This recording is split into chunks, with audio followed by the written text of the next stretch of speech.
안녕하세요. 인생커닝입니다. 최근에 여성시대의 회원으로 있는 분들이 도청 등을 이유로 이제 고소당한 사건이 있어서 다뤄보려고 하는데, 왜 이러한 행위를 하는지는 사실 이해가 전혀 되지는 않지만 일단은 사건에 대해서 설명을 드리도록 하겠습니다. 제가 보는 몇 안 되는 프로그램이 나는 솔로라는 일종의 맞선 프로그램인데요. 이 프로그램에 출연했던 15기로 출연했던 한 변호사분이 여성시대의 한 회원을 도청 등의 행위로 통신비밀보호법 위반으로 고소를 했습니다. 해당 프로그램에서 광수라고 불렸던 변호사님이 본인의 인스타그램 계정에 여성시대 회원을 고소를 하였음을 밝히는 게시글이 최근에 올라왔는데, 사건의 개요는 이래요. 2023년 12월 8일경에 강남의 모 음식점에서 나는 솔로 출연자들 모임이 있었다고 합니다. 근데 제보를 받게 되는데, 나는 솔로 모임의 옆 테이블에 앉았던 누군가, 저희 표현으로 성명불상인이라고 하는데, 누군가가 대화를 엿듣고 이 내용을 여성시대라는 인터넷 카페에 무단으로 올렸다고 전해 들었다고 합니다. 혹자의 이야기에 따르면은 그 출연자들의 사진도 찍어서 올리고 대화를 일시간 중계처럼 올렸다는 이야기도 있는데, 이 부분은 이제 수사를 통해서 확인이 되겠죠. 통신비밀보호법에서 이 사안에서 문제되는 처벌 규정에는 벌금형 규정이 없기 때문에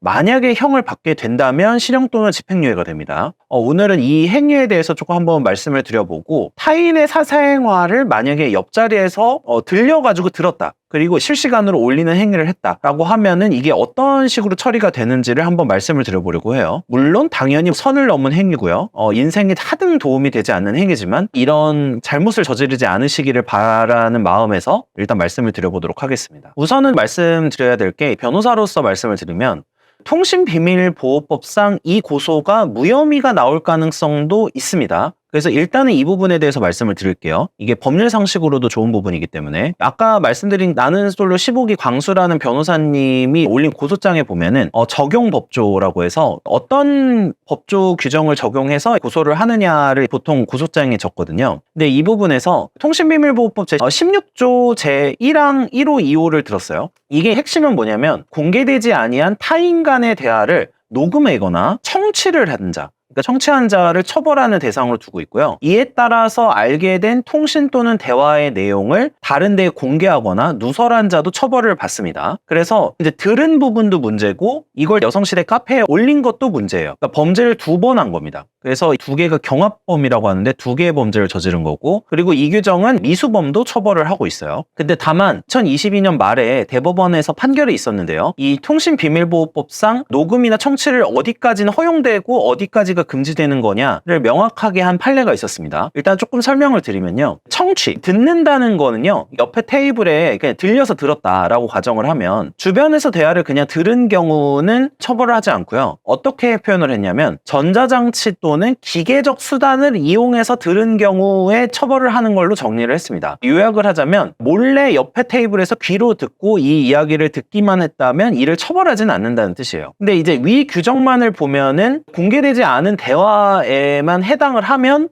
그리고 이걸 청취를 하면 처벌을 받는 것처럼 규정되어는 있는데, 이게 왜 그러냐면, 같은 법 14조에 공개되지 아니한 타인 간의 대화를 녹음하거나 전자장치 또는 기계적 수단을 이용하여 청취할 수 없다라고 규정을 하고 있어서 조화롭게 해석을 한 겁니다. 그래서 어쨌든 대법원은 그렇게 이 법을 해석을 했고요. 결국에는 장치 등을 이용해서 타인의 대화를 몰래 들은 경우에만 처벌을 하는 걸로 해석을 한 것으로 볼 수가 있죠. 근데 이게 이제 입법자들이 법을 잘못 만들어서 그런데 어쨌든 이렇게 정리를 했습니다. 여기서 조금 문제되는 거는 이 들은 내용을 핸드폰 등을 이용을 해서 실시간으로 약간 타이핑해서 올린 거잖아요. 그러면 이것도 전자장치 또는 기계적 수단을 이용해서 청취를 한 거냐, 요거는 솔직히 애매하기는 한데 제가 생각하기에는 무혐의 가능성이 높다고 생각을 해요. 그래서 이것도 판단을 하게 되면은 하나의 판례가 될 수도 있겠죠. 근데 여기서는 이건 들은 걸 말씀드린 거고요. 만약에 옆 테이블에서 녹음을 했다, 비공개 대화라는 거를 이제 녹음을 했다라고 하면은 이거는 처벌을 받게 됩니다. 그래서 이 부분을 명확하게 알고 계셔야 돼요. 그냥 귀로 들린 것과 내가 어떤 녹음기를 틀어서 녹음을 한 건 완전히 다른 행동입니다. 근데 조금 이 얘기를 들으시니까 답답해지시죠? 그러면은 이런 행위를 했을 때는 문제를 전혀 삼을 수 없을까? 그거는 아니에요. 변호사님도 아마 여기까지 생각을 하고서 진행을 했을 거라고 생각하는데, 일단은 첫 번째는 명예훼손에 해당할 여지도 있고요. 두 번째, 이게 훨씬 더 중요한데, 사생활의 자유 침해 등으로 추후에 무혐의가 나오더라도 위자료동을 청구를 할 수도 있습니다. 이게 왜 그러냐면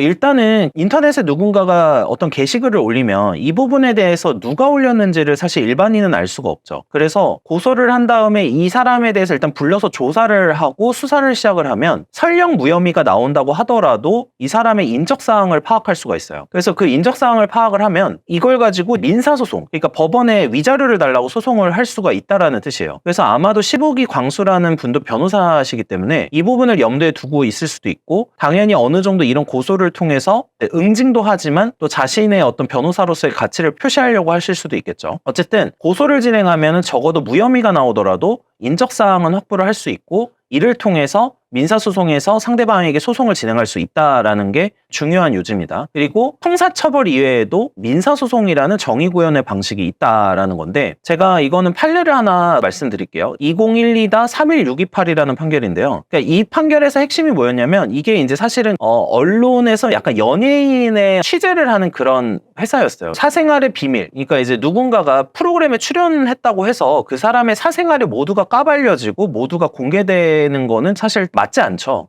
사람은 기본적으로 내 사생활에 대해서 타인에게 공개를 안 당할 수 있는 이익을 가집니다. 아무리 유명한 사람이라고 하더라도 판례에서는 공공의 이해라고 표현하는데, 공공의 이해와 관련돼서 대중들이 이 부분을 알아야 된다라고 하면은 이 부분은 손해배상의 대상은 아닐 수가 있어요. 나는 솔로 출연자는 일반인인데 출연을 한 거기 때문에 이 공공의 이해와 관련됐다고 보기는 어렵죠. 사생활의 비밀과 자유를 침해당했을 때는 손해배상으로 위자료를 청구하는 방식이 있고, 이거의 전제로서 고소를 한 것일 수도 있다라는 생각을 일단 해봐야 됩니다. 공개된 장소에서 이루어졌다거나 민사소송의 증거를 수집할 목적으로 이루어졌다고 하더라도 이것만으로 손해배상을 안 물 수 있다, 이런 거는 아니에요. 결국에는 만약에 인적사항을 확보를 하게 되면 자신들의 사생활에서 나눴던 대화나 이런 내용들이 계속해서 공개가 되는 거잖아요.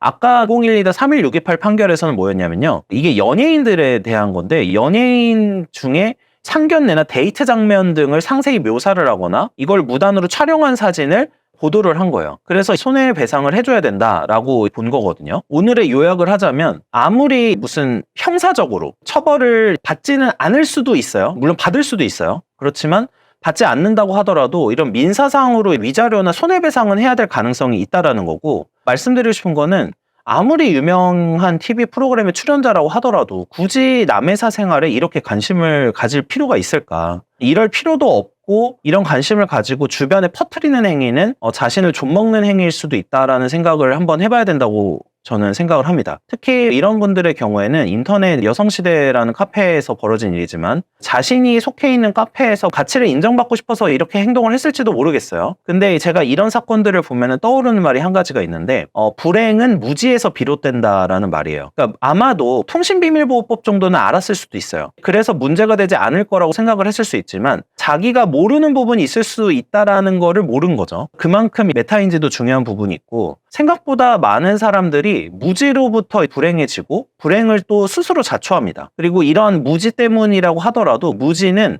법에서 용서받지 못해요. 무지 자체도 본인이 자초를 한 거다. 이런 행위를 안 하고 조심해야 될 필요도 있다라는 생각을 하고 있고요. 그래서 늘 그만큼 내가 모르는 게 있을 수도 있으니까 늘 공부를 하거나 이런 데 시간을 쏟는 게 맞지, 남의 사생활을 막 들춰내면서 인터넷에서 막 이야기를 하는 부분이 그게 그렇게 좋은 걸까라는 생각을 하게 됩니다. 그것도 특정 나는 솔로 누구누구다 이런 식으로 특정하면서 인터넷에 올리는 행위는 손해배상 가능성도 있기 때문에 이런 부분에 대해서 꼭 생각을 해보셨으면 좋겠다. 그리고 인터넷 커뮤니티에서 누군가의 어떤 사생활을 올리고 이런 부분들이 문제가 될 수도 있다라는 거를 한번 생각을 해보셨으면 좋겠습니다. 이게 공공의 이해 등이나 이제 아주 유명한 사건이어서 대중들이 알아야 될 필요성이 있는 사건이 아니라면 말이죠. 시청해주셔서 감사합니다.